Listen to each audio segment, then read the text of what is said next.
Shalom saudaraku yang dikasihi oleh Tuhan Yesus Kristus. Mari kita siapkan hati untuk masuk dalam doa syukur hari ini. Seperti firman Tuhan katakan, jika engkau makan atau jika engkau minum atau jika engkau melakukan sesuatu yang lain, lakukanlah semuanya itu untuk kemuliaan Allah. Kesempatan hidup yang Tuhan berikan, ku mau pakai memuliakan Tuhan, melayani, mengasihi sesama seperti Bapa mengasihiku. Kesempatan hidup yang Tuhan berikan, Katakan, ku mau pakai, ku mau pakai memuliakan Tuhan, melayani, mengasihi sesama seperti Bapa mengasihiku. Di sisa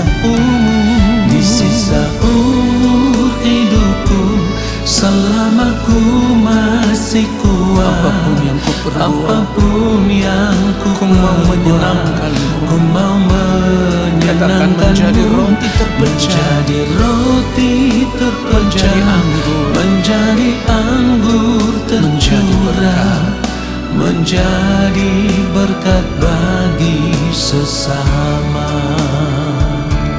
Ketika kita percaya bahwa hidup kita telah dibeli dengan harga yang lunas dibayar, maka kita mau serahkan seluruh hidup kita dan mempergunakan tubuh kita untuk kemuliaan Allah. Katakan, kesempatan hidup. Kesempatan hidup yang Tuhan berikan, ku mau pakai memuliakan Tuhan. Katakan, melayani, mengasihi, haleluya, seperti Bapa mengasihiku. Di sisa umur hidupku, selama ku masih kuat, apapun yang ku perbuat, ku mau menyenangkanmu, menjadi roti terpecah, menjadi anggur tercurah, menjadi berkat bagi sesama. Kita mau katakan sekali lagi, di sisa umur hidupku, selama ku masih kuat, apapun yang ku perbuat, katakan, ku mau menyenangkanmu, menjadi roti terpecah, menjadi anggur tercurah, menjadi berkat bagi sesama, menjadi berkat bagi sesama, menjadi berkat bagi sesama. Biarlah segala hormat dan kemuliaan hanya bagi Tuhan saja. Haleluya.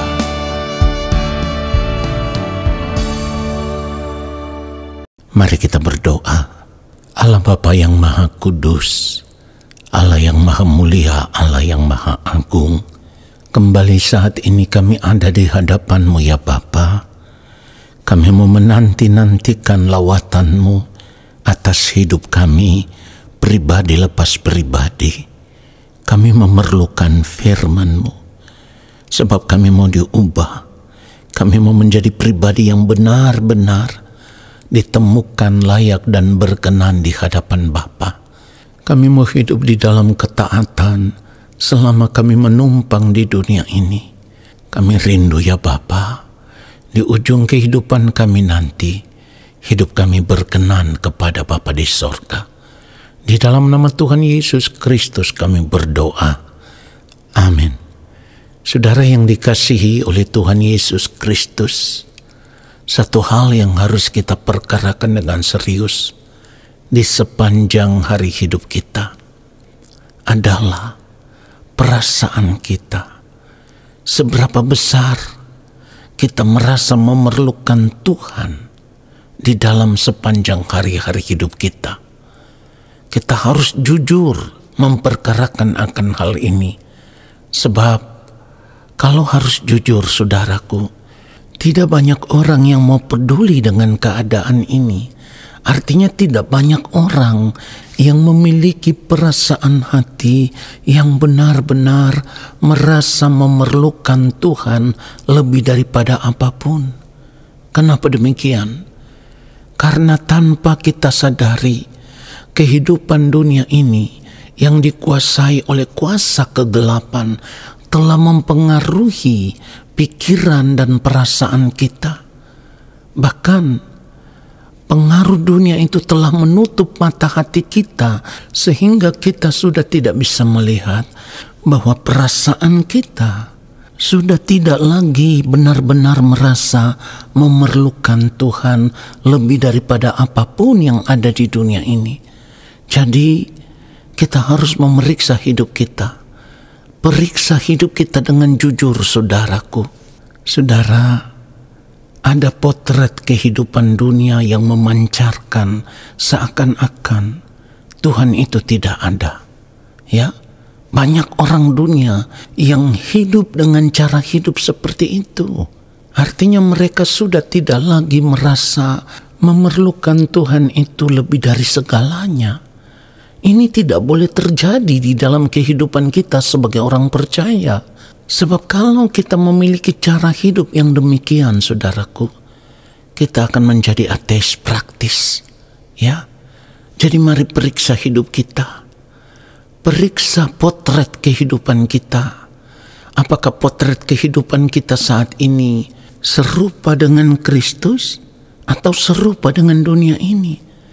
Kalau kita memiliki cara hidup sama seperti dunia ini, itu artinya kita tidak memperhatikan perasaan Tuhan. Sangat sedikit sekali orang percaya yang memperkarakan akan hal ini. Saya harus mengatakan ini dengan jujur, saudaraku. Oleh karenanya saya harus katakan, periksa hidup kita pribadi lepas pribadi. Apakah di sepanjang hari hidup kita, kita sungguh-sungguh memperhatikan perasaan Tuhan? Kalau cara hidup kita masih serupa dengan dunia, itu artinya kita tidak serius memperhatikan perasaan Allah Bapa di sorga. Dengan cara hidup yang demikian, itu juga artinya kita tidak menghormati Tuhan, saudaraku. Jadi saat ini yang harus kita perkarakan dengan serius adalah seberapa penting kita merasa memerlukan Tuhan. Seberapa penting Tuhan untuk kehidupan kita. Ini harus kita pertanyakan. Karena kita tidak boleh menjadikan Tuhan hanya sebagai sarana untuk menyelesaikan persoalan-persoalan hidup yang sedang kita hadapi. Tuhan tidak boleh hanya menjadi alat untuk kepentingan kehidupan kita. Tuhan itu harus segala-galanya bagi hidup kita. Saudaraku, dengar ini. Kita bisa hidup tanpa memiliki apapun.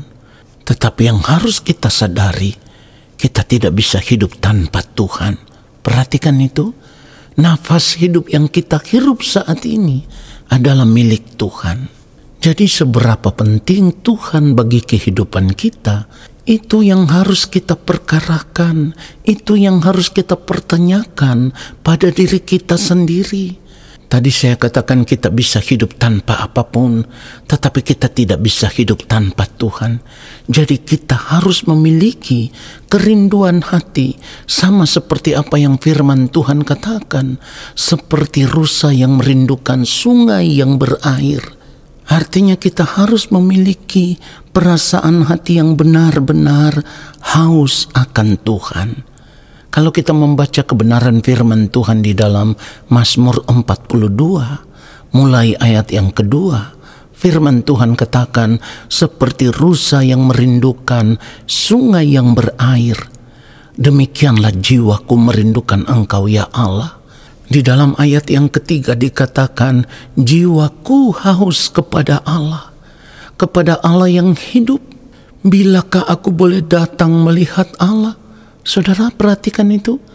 Kita harus benar-benar memiliki rasa haus akan Tuhan, sehingga kerinduan hati kita itu menimbulkan pertanyaan seperti apa yang firman Tuhan katakan. Bilakah aku boleh datang melihat Allah?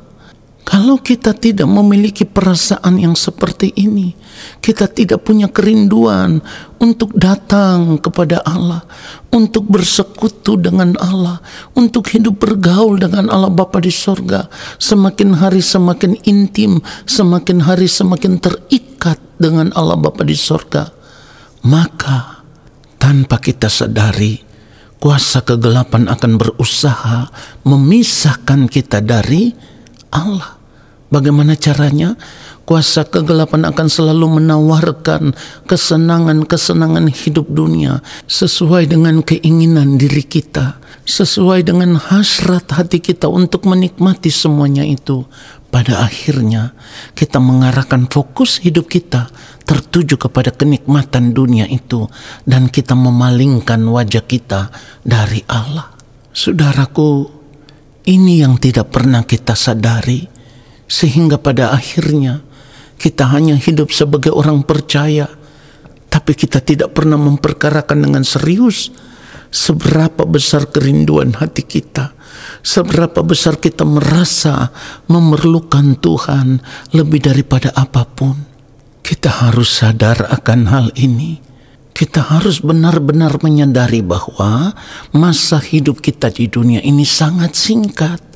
Jadi kalau kita tidak lebih dulu mengarahkan langkah kita berjalan menuju rumah Allah Bapa di sorga, maka kita tidak akan pernah memiliki kerinduan hati untuk bersama-sama dengan Allah di dalam kerajaannya. Tetapi kalau kita mau mengarahkan langkah hidup kita sepanjang hari berjalan menuju rumah Allah Bapa di sorga, yaitu dengan cara membangun terus persekutuan dengan Tuhan, mengikatkan hati kita dengan Tuhan, maka kerinduan hati kita itu hanya tertuju kepada Tuhan dan kerajaannya dan bukan yang lain. Itulah kenapa saya katakan tadi, kita harus memiliki rasa haus kepada Allah. Rasa haus kita kepada Allah itu harus terus merangsang kita, supaya kita terus mencari Tuhan, sampai kita bisa berkata, tidak ada lagi yang kuingini di bumi ini selain Tuhan saja yang ada di sorga. Kalau kita memiliki perasaan haus akan Tuhan, sama dengan perasaan haus akan kebenaran. Di dalam Matius pasal 5 ayatnya yang ke-6 dikatakan, berbahagialah orang yang lapar dan haus akan kebenaran, karena mereka akan dipuaskan.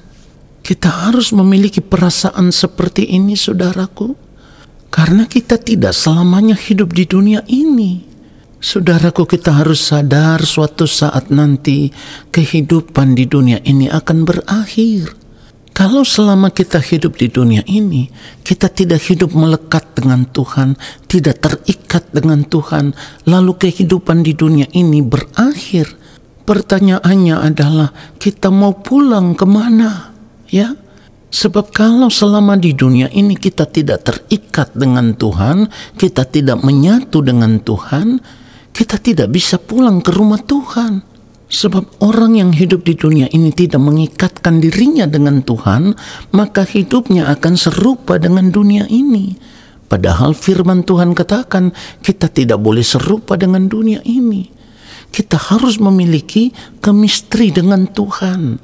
Selama kita masih hidup di dunia ini, kita harus memiliki keterikatan dengan Tuhan, supaya pada akhirnya di ujung kehidupan kita nanti, kita bisa menyatu dengan Tuhan. Ini seperti yang dikatakan oleh Tuhan Yesus di dalam Yohanes 17 ketika Tuhan Yesus berdoa.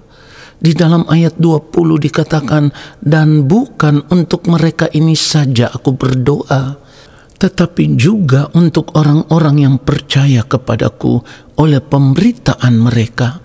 Ayat 21 dikatakan, supaya mereka semua menjadi satu, sama seperti Engkau ya Bapa, di dalam aku, dan aku di dalam Engkau, agar mereka juga di dalam kita, supaya dunia percaya bahwa Engkaulah yang telah mengutus aku. Jadi kalau kita berkata kita ada di dalam Yesus, kita harus terikat dengan Tuhan selama masih di dunia ini sampai kita menutup mata. Supaya ketika kita berada di kekekalan, kita bisa diterima di dalam rumah Bapa. Tuhan Yesus memberkati kita semua. Amin. Mari kita berdoa saudaraku. Terima kasih Bapa untuk kebenaran firman-Mu yang sungguh menyadarkan kami. Kami harus jujur, kami memerlukan Engkau lebih daripada apapun yang ada di dunia ini. Kami mau hidup benar di hadapan-Mu ya Bapa, sampai waktu-Mu tiba bagi kami. Kami rindu hidup kami ditemukan berkenan di hadapan Bapa di sorga. Terima kasih untuk firman-Mu ya Tuhan. Saat ini kami percaya Engkau akan memberkati kami. Segala berkat kasih karunia daripada Allah Bapa di sorga, rahmat cinta kasih dari Tuhan Yesus Kristus di dalam persekutuan yang manis dengan Roh Allah yang kudus turun atas kehidupan kami, menyertai langkah hidup kami dan memberkati kami sekarang dan sampai selama-lamanya. Amin. Saudara, terima kasih sudah mengikuti doa syukur hari ini. Tuhan Yesus memberkati kita semua. Shalom.